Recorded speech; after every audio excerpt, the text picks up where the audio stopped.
بسم اللہ الرحمن الرحیم۔ السلام علیکم، میرا نام معید جعفری ہے۔ اس ولاگ میں جہاں پر بات کریں گے آج کی تاریخ کی،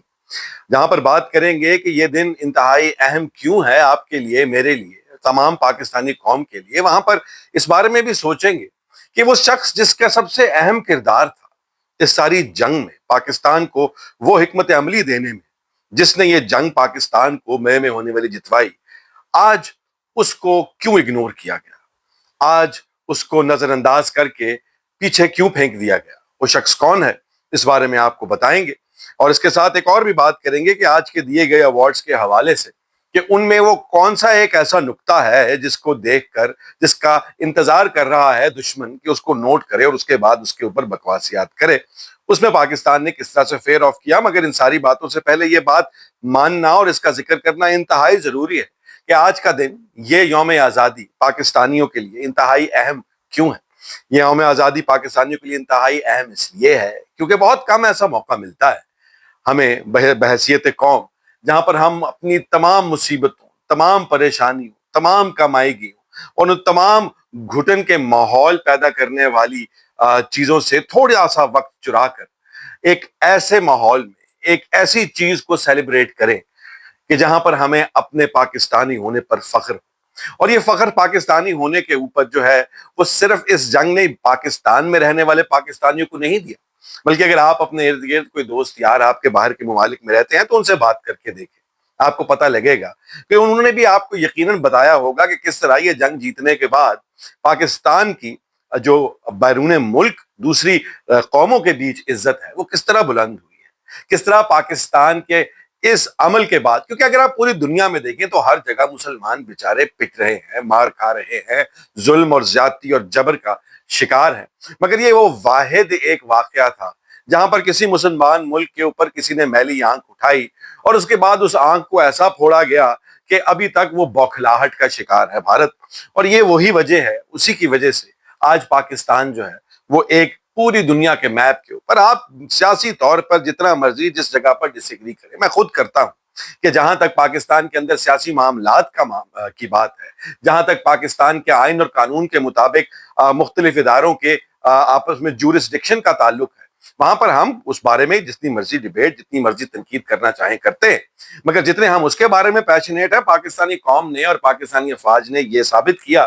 کہ ہم اتنے ہی بلکہ اس سے زیادہ پیشنیٹ ہیں اگر کوئی باہر والا اس سب کے اندر ہمارے اس وائبرنٹ سوسائٹی کو، ہمارے اس جذباتی ماحول کو اور ہم لوگوں کی بحیثیت قوم ایکٹیو پارٹیسپیشن کو کمزوری سمجھے اور ہمارے اوپر کوئی اٹیک کر کے یہ سوچے کہ وہ اس قوم کو بانٹ لے گا، وہ اس قوم کو تسخیر کر لے گا۔ یہ قوم آخری شخص اور آخری خون کے قطرے تک لڑنے والی اور جیتنے والی قوم ہے، یہ ثابت کیا ہے تاریخ نے ہمارے ساتھ آج تک۔ جب بھی کوئی جنگ ہوئی، چاہے وہ کارگل ہو، چاہے 65 کی جنگ ہو، وہ چاہے 71 کی جنگ ہو، وہ چاہے سن 48 کی جنگ ہو،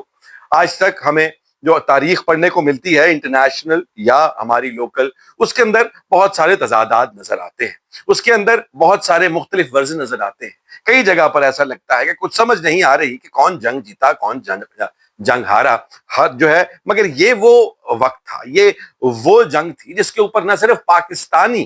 بلکہ پوری دنیا نے یک زبان ہو کر اس بات کا اعلان کیا اور ابھی تک کر رہی ہے، چاہے وہ جو مرضی کلیم کرتے رہے، مگر اب اس انفارمیشن کے دور میں یہ بات طے ہو گئی ہے کہ پاکستان نے کتنی بری طرح سے دشمن کو پچھاڑا۔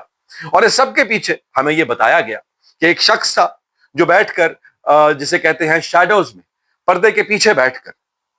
اس سب کی پلاننگ کر رہا تھا، اور اس کی پلاننگ اتنی کارگر تھی اور اتنی کمال تھی کہ اس کے نتیجے میں یہ فتح حاصل ہوئی۔ مگر آج جب وہ بکسا کھلا جس کے اندر سے تمام کے تمام اعزازات نکلتے ہیں، تو اس بکسے کے اندر سے جو تمغے نکلے ان میں سے تمغہ جو ہے وہ افواج پاکستان کے لوگوں کو تو ملنے ہی ملنے تھے، شہداء کو بھی، غازیوں کو بھی، مگر بلاول بھٹو زرداری کو وہ ڈیلیگیشن پوری دنیا کے اندر لیڈ کرنے کے اوپر نوازا گیا، ان کو وہ تمغہ ملا جو کہ ویری ویل ڈیزرو تھا۔ اس کے بعد یہاں تک کہ جو ہے رانا ثناء اللہ کو بھی انہوں نے تمغہ دیا، اور وہ تمغہ دیتے ہوئے جو بات کہی وہ سننے سے تعلق رکھتی ہے، وہ ذرا سنیے۔ تو پھر یہ اگر یہ سب کچھ ان چیزوں کے اوپر تمغہ ملنا ہے تو پھر عظمہ بخاری اور پاکستان مسلم لیگ نون کے وہ تمام عہدے داران جو بیٹھ کر پریس کانفرنسز میں یہ کہہ رہے تھے کہ میاں محمد نواز شریف اس وقت بیٹھ کر اس پوری جنگ کی حکمت عملی تیار کر رہے تھے، اور مجھے ان کی بات پر پورا یقین ہے اور میری ہمدردیاں ہیں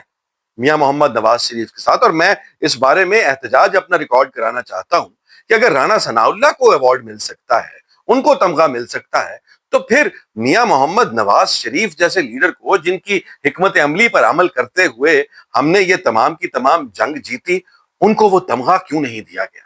یہ انتہائی افسوسناک، ویسے تو یہ دن انتہائی بڑا ہے، خوشیوں کا ہے، مگر اس میں ایک جسے کہتے ہیں اس پھول کے ساتھ کانٹا ہے، اور وہ کانٹا یہ ہے جو میرے دل میں چبھا جاتا ہے کہ میاں محمد نواز شریف کو کیوں اس طرح سے نظر انداز کیا گیا، ان کا حق کیوں مارا گیا، جبکہ ہمیں بتایا گیا کہ ان کی حکمت عملی کی بنیاد پر پاکستان یہ جنگ جیتا ہے۔ مگر یہ ساری کی ساری زندگی میاں محمد نواز شریف کی میرا خیال ہے اس بات پر منحصر تو نہیں ہے، مگر ان کے دل میں بھی اس بات کا کلک ضرور رہے گا۔ مگر جو دوسری بات جس کے بارے میں آپ کے ساتھ ذکر کرنا تھا آج کی تاریخ کے اندر، وہ یہ ہے کہ جو شہداء ہیں، کیونکہ دشمن ملک کے اندر ایک بہت بڑا مسئلہ یہ ہے کہ انہوں نے اپنے نقصانات جو ہیں بھارت نے، وہ ان کو قطعاً بھی نہیں مانا۔ ان کے پائلٹس کتنے شہید ہوئے وہ ماننے سے انکاری ہیں، ان کے فوجی کتنے شہید ہوئے وہ ماننے سے انکاری ہیں، اور انتظار کیا جا رہا ہے 15 اگست کی اس سیریمنی کا جس کے اندر انہوں نے اپنے شہداء کو تمغے دینے ہیں، اور وہاں پر یہ پنڈورا باکس کھلے گا کہ کس کس کو، جس کو مودی سرکار ان کے منہ پر ٹیپ لگاتی ہے، کیا بھارتی افواج بھی اپنے شہداء کو بے عزت کریں گے؟ کیا بھارتی افواج بھی نریندر مودی کی پالیسی پر چلتے ہوئے ان لوگوں کے، جن لوگوں نے اپنے ملک کے لیے جان دی، چاہے دشمن ہے مگر انہوں نے اپنے ملک کے لیے جان تو دی، ان کو اس طرح سے نظر انداز کر کے ان کو وہ اعزازات، وہ تمغے بھی ایوارڈ نہیں کیے جائیں گے؟ تو یہ سب کچھ وہ تو ہم بھی اس بات کا انتظار کر رہے ہیں اور وہ بھی کر رہے ہیں۔ تو میں آپ کے سامنے رکھ دیتا ہوں کہ وہ کتنے نام ہیں، کتنے لوگ ہیں، کتنے شہداء ہیں جن کو ہم نے آج جو ہے وہ تمغے دیے ہیں، ان کے نام اور ان کے رینکس۔ کچھ کے رینکس مجھے سمجھ میں نہیں آ رہے جو ISPR نے پریس ریلیز جاری کی ہے اس کے مطابق، مگر جو ہماری آنکھوں کے سامنے ہے، حوالدار عامر شراز شہید ہیں جی، بلوچ نائک عبد الرحمان ہے بلوچ ریجمنٹ کے، SSG ہمارے کمانڈو لانس نائک اکرام اللہ ہے شہید، اس کے بعد AKSEP سپاہی ہیں میرے خیال ہے عدیل اکبر صاحب شہید ہیں، اس کے بعد سپاہی نثار علی ہیں، اس کے بعد حوالدار محمد نوید شہید ہیں، اس کے بعد نائک محمد وقار خالد، دلاور خان شہید ہیں، اور جو ہیں اسکواڈرن لیڈر عثمان، یہ ہیں نیوی کے اسکواڈرن لیڈر عثمان یوسف شہید۔ اب یہ جو انجینئرنگ کے میرے خیال ہے ان کا ہے، لیکن اس کی جس طرح سے انہوں نے ISPR کی پریس ریلیز کے اندر میں جس کا انتظار کر رہا تھا، جس کی وجہ سے ڈیلے ہوا بلاگ، اس کے اندر جو لکھا ہوا ہے وہ ہے اسکواڈرن لیڈر عثمان یوسف، اور ان کے نام کے آگے پھر شہید لکھا ہوا ہے۔ اب یہ اسکواڈرن لیڈر صاحب کہاں پر شہید ہوئے ہیں اس بارے میں کوئی تفصیلات جو ہیں وہ ہمیں جو ہے ابھی فی الحال حاصل نہیں ہوئی۔ شاید یہ وہ جو ہم لوگوں کی ایک ایئر بیس کے اوپر حملہ ہوا تھا اور وہاں پر ہمارے کچھ جو تھے وہ لوگ موجود تھے، ان میں شہید ہوئے، مگر بھارت جو ہے یقیناً اس ایشو کو اٹھائے گا کہ یہ جو ان کے اسکواڈرن لیڈر شہید ہوئے یہ ہم نے جہاز مار گرایا ہے۔ دیکھنا ہے، انتظار کر جو ہے، اور وہاں پر ان کے میڈیا میں ابھی سے بات چیت چل نکلی ہے۔ اب ان ساری چیزوں کو دیکھتے ہوئے کل ملا کر اگر ہم گنے تو 9 شہداء ہیں جن کو ہم نے تمغے دیے ہیں، اور ان تمغوں کے دینے کے بعد اب انتظار یہ ہے، یعنی کہ ہم اس کے علاوہ ہم نے کسی کو شہداء میں سے تمغے نہیں دیے۔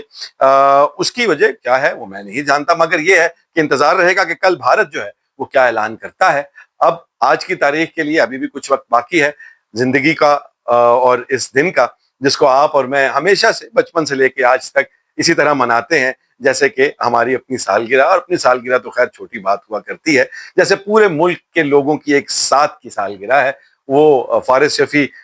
کی ایک لائن ہے کہ آجا نچیے ہیں جی میں سارے دی کٹھے سالگرہ، تو یہ وہی کٹھے سالگرہ جشن آزادی ہے۔ آپ کو بہت بہت مبارک ہو ایک دفعہ پھر، خیال رکھیے گا، اللہ حافظ۔